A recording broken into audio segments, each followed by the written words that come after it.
Alors bonjour, on est en train de se connecter pour ce troisième live de la semaine. On va attendre quelques instants que les internautes nous rejoignent. Donc, bonjour à tous, je me représente, je suis Mélanie, coordinatrice des actions de proximité pour la sensibilisation des usagers sur le tri et la réduction des déchets ménagers. Et à l'occasion de la semaine européenne de réduction des déchets, nous organisons chaque jour un live Facebook sur différents thèmes en rapport avec la prévention des déchets. Ce matin, je suis accompagnée de ma collègue Lorena Hudbert, qui fait partie du service et qui vous présentera le compostage. Elle expliquera en premier lieu le compostage individuel et puis elle détaillera l'exemple du compostage partagé en pied d'immeuble, puisque nous nous trouvons à Tarascon-sur-Ariège, au pied d'une résidence. Alors, on va attendre quelques instants. Si certains internautes peuvent nous indiquer en commentaire si le son passe bien, le son, l'image. Voilà, le but c'est de faire au mieux.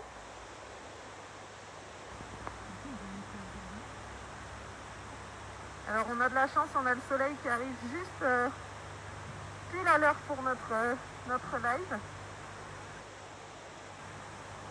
Et donc en plus de Lorena, vous ne les voyez pas encore, ils attendent derrière Asna.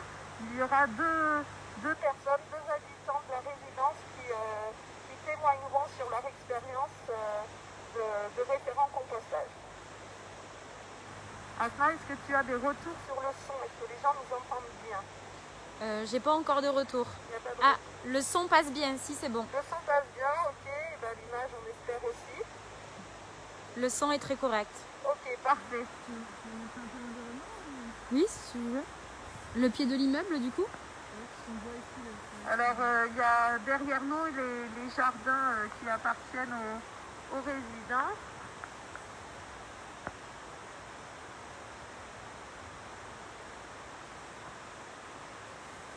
Donc, chaque habitant possède une parcelle individuelle. Non, pas chaque habitant. L'image est très bien également. Certains qui ont envie de faire leur jardin. L'image est très bien. Ok, super. Bon, je vais laisser la parole à Lorena qui va d'abord expliquer le compostage individuel proposé par chacun. Allez. Bonjour. Donc Lorena Hubert, moi je travaille donc au déploiement du compostage partagé au SMECTOM. Donc bienvenue pour ce live spécial compostage et bienvenue à Tarascon 4. On est sur une résidence, une trentaine de logements, donc 38 logements. C'est une résidence qui appartient donc à HLM Ariège. Et avant de vous présenter Marie-Jo et Ahmed qui sont les habitants qui s'occupent du composteur ici derrière moi, on vous en parlera un petit peu après. Avant cela, je voulais vous parler un peu du compostage individuel. Donc, beaucoup d'entre vous, je pense, connaissent déjà le compostage, puisqu'on peut composter très simplement en tas dans son jardin. Certaines personnes fabriquent aussi leur propre composteur. Et où vous pouvez aussi venir acheter un composteur individuel au SMECTOM, puisque depuis 2009, on a vendu entre 9 000 et 10 000 composteurs aux individus donc, en Ariège. Alors pour votre information, si ça vous intéresse, vous pouvez commander un composteur en ligne, vous pouvez précommander un composteur à 11 € sur notre site internet et venir le retirer les vendredis après-midi à Varilhes ou sur les sites de Cadirac, du Fossat et de Villeneuve-d'Olme. Voilà, sur rendez-vous. Donc sur le compostage partagé, qu'est-ce que c'est? Et bien c'est tout simplement le fait de permettre à des gens qui n'ont pas forcément de jardin de pouvoir quand même composter à plusieurs dans un même site, comme vous voyez ici derrière moi. Depuis 2014, SMECTOM a lancé quelques sites pilotes au pied de certains immeubles et notamment dans pas mal de campings. Il y a une quinzaine de campings aujourd'hui qui sont dotés de composteurs. Et d'ailleurs, on est à Tarascon. À Tarascon, il y a le camping du Pré-Lombard, qui est un très grand camping et qui a installé aussi son site pour les vacanciers. C'est un site de compostage qui tourne l'été. Depuis 2018, on a installé une trentaine de sites, on a entre 25 et 30 sites maintenant en pied d'immeuble, dans les centres-bourgs et les centres-villes. Alors, on va vous expliquer comment ça marche, un site partagé. Alors ici, c'est tout simple, vous avez 3 bacs. On va vous expliquer des bacs. On a un premier bac, je ne sais pas si c'est venu en marteau, comme ça j'ai quelqu'un qui peut venir les faire. Alors, je vous présente Marie-Josée Delcroix, qui est la personne qui est à l'initiative de ce site Tarascon 4, qui est résidente de Tarascon et qui a plusieurs casquettes. Oui, Lorena. Donc, à l'initiative peut-être, mais en fait, je crois que le site ne se serait pas fait sans l'OPH de l'Ariège, puisque l'OPH de l'Ariège est totalement partie prenante pour installer des composteurs en pied d'immeuble sur tout le site de l'Ariège. Et ça fait environ 4000 appartements quand même dans tout le département. Donc il y aurait des sites vraiment à prévaloir. Et est-ce que tu peux nous expliquer du coup un peu l'historique ici, comment ça s'est passé? Je crois que ça date du premier confinement de mars de cette année, le projet compostage et jardin qui est un peu particulier ici. Oui. Donc c'est vrai que nous avons démarré le site pendant le premier confinement. Enfin, le projet était déjà bien avancé. On était parti on avait déjà bien avancé le projet des jardins l'automne, on était donc en automne 2019. Et puis donc le premier confinement nous a surpris alors que nous devions placer les composteurs, je crois, le jour même du premier, du premier jour de confinement. Voilà, ça n'a été que partie remise. Et fort heureusement, ça a pu se faire dans les conditions réglementaires, sanitaires requises. Les jardins ont pu démarrer. Alors, il y a 32 appartements, 32 logements sur le site. Je corrige parce que tu as dit tout à l'heure 38. 32. 32. Et en fait, il y a une dizaine de jardiniers avec des parcelles individuelles. On est donc là sur des jardins familiaux plutôt que partagés. La différence entre jardin partagé, c'est plutôt un esprit communautaire. Voilà. L'esprit communautaire il y est ici, mais c'était important de garder des petites parcelles individuelles pour que chacun s'approprie son espace. Et c'est un espace privatif de création aussi. Voilà. Et donc, c'était automatique. Il fallait des composteurs avec des jardins. Ça va ensemble. Et en fait, on s'est aperçu très rapidement, aussitôt, dès l'installation, de l'importance des composteurs. C'était aussi de permettre aux autres locataires de déposer leur bioseau et de participer ainsi au compostage. Et eux-mêmes, ils pourront en profiter ce printemps, en mettant peut-être simplement des jardinières au balcon, etc. S'ils le souhaitent, bien entendu. Et de cette façon, en fait, on partage aussi, on partage vraiment cet esprit des jardins et du compostage, du retour à la nature, qui est important quand on est en appartement. Oui, on parlait tout à l'heure du lien social. Le compostage, ça va un peu au-delà de réduire ses déchets. Ce que je vous rappelle, on en parlait dans les vidéos du début de semaine. Pourquoi est-ce qu'on composte? C'est que ça nous permet de réduire d'un tiers la poubelle en mettant tout ce qui est donc organique ou dégradable dans un composteur. On reviendra tout à l'heure sur la partie lien social et on voulait vous montrer de manière très pratique comment ça fonctionne en fait un composteur. Donc Mélanie joue le rôle d'une résidente.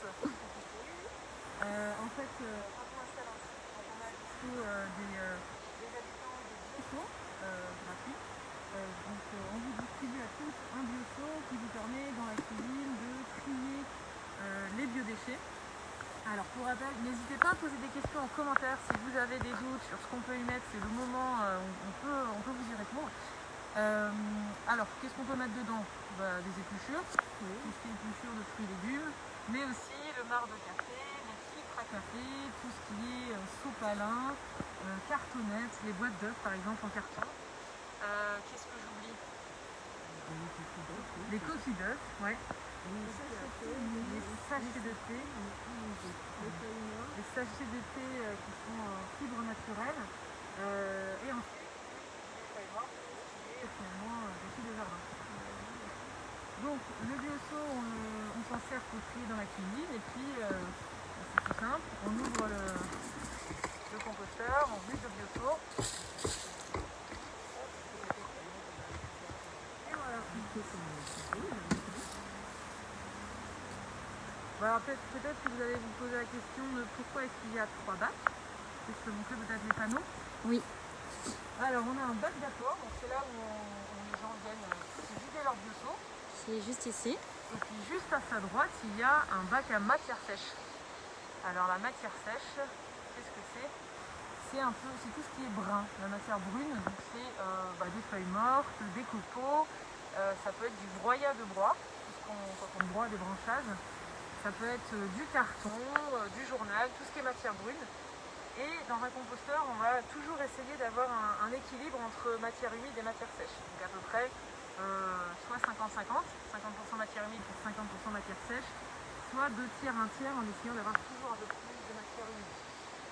2 tiers de matière humide pour 1 tiers de matière sèche. Et à gauche, on a un bac à maturation. C'est-à-dire c'est un bac qui va être vide dans un premier temps.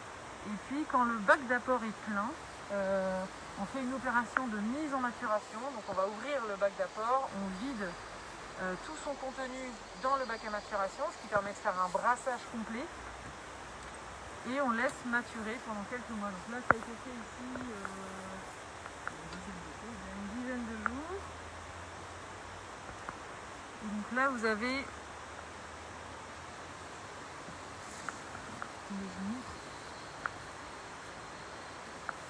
voilà, ça ressemble. Donc tous les biodéchets qui se sont transformés comme par magie en or noir. Voilà, donc là d'ici à quelques mois, alors l'idéal ici, vu qu'il y a les jardins sur place, ça va être de l'utiliser plutôt au printemps, fin d'hiver au printemps, dans les jardins. Et donc ça c'est pour l'utilisation des filtres partagés. C'est soit alors c'est pas le temps de bac, mais parce que ça c'est beaucoup plus simple, généralement on dit que tout le bioseau dans un seul bac, pour qu'on y mette un peu de cartonnette, de feuilles mortes, on a un équilibre aussi. Est-ce qu'il y a des questions particulières par rapport au compostage sur notre site? J'en ai pas pour le moment. Alors, du coup, je vais demander à Ahmed de venir. Alors, Ahmed, tu es habitant de Tarascon 4. Et c'est toi qui t'occupes du composteur. Est-ce que tu peux nous expliquer en quoi ça consiste de s'occuper d'un composteur? Il y a une question. De regarder si c'est propre avec la matière sèche et les déchets ménagers. Et puis de le aérer de temps en temps. Et puis parfois il faut découper Alors, tu as dit 2 choses intéressantes. Tu parles de aérer. Donc tu aères en faisant quoi comme action par exemple? et avec Le brisson. le bras de compost. C'est avec ça que j'aère le composteur. Ah bah, on va regarder comment on fait, hein. Puisqu'on est sur place. Est-ce que tu peux nous montrer comment ça... Mélanie, Oui. on n'entend pas, Lorena. J'ai des commentaires pour essayer de parler plus fort et mieux dans le micro. D'accord.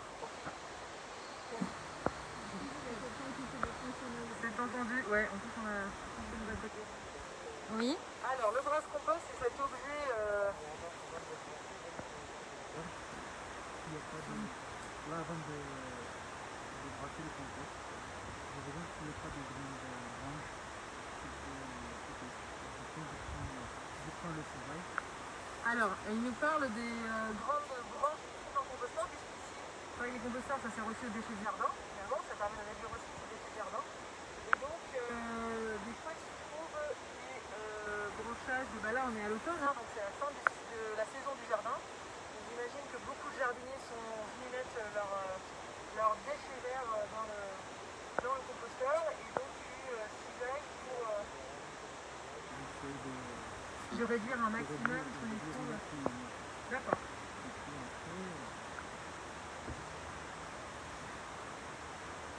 Alors, le brasse-compost, c'est un outil c'est un outil qui ressemble à un gros tire-bouchon. Et en fait, c'est assez pratique.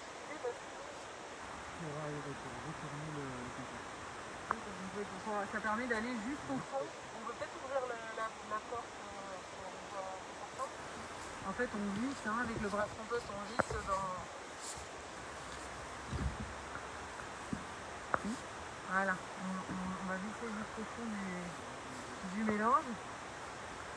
On tire et ça permet, avec un moindre effort, d'aérer le contenu. Parce que ce qu'on ne vous a pas dit, c'est que l'aération, c'est une des règles d'or. Il y a 3 règles d'or dans le compostage. L'aération, le fait de mélanger, de brasser régulièrement, puisque les bactéries, elles ont besoin d'oxygène pour pouvoir décomposer tout ça. Donc il y a le brassage qui est très important. Une autre règle d'or, c'est l'équilibre des matières sèches et des matières humides, comme on disait tout à l'heure.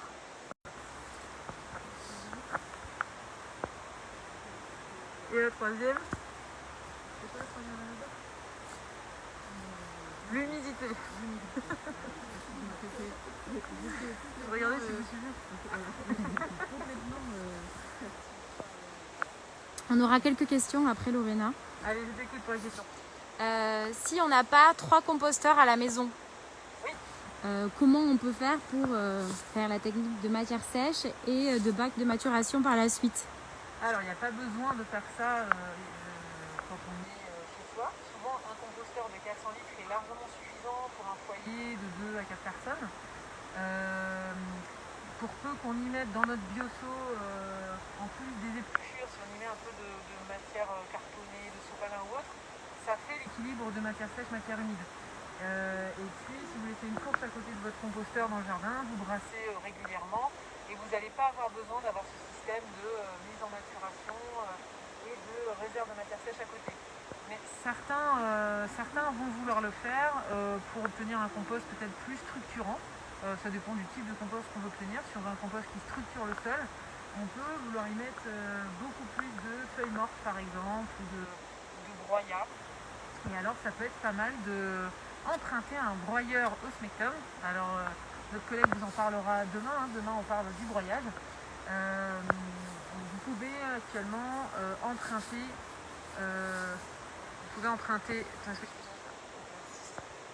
2 broyeurs électriques Osmectum gratuitement sous forme de convention. Merci. Ce qui vous permet de broyer vos branchages à l'automne comme ça pour avoir votre petite réserve de matière sèche à côté et créer un compost un peu plus structurant pour votre sol. Mais vous pouvez très bien vous en sortir avec un seul composteur à la maison.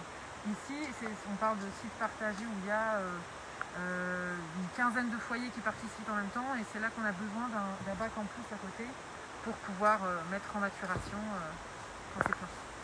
On a une autre question au sujet des rats. Y a-t-il des rats si on met obligatoirement des composteurs? Est-ce que vous avez vu des rats ici?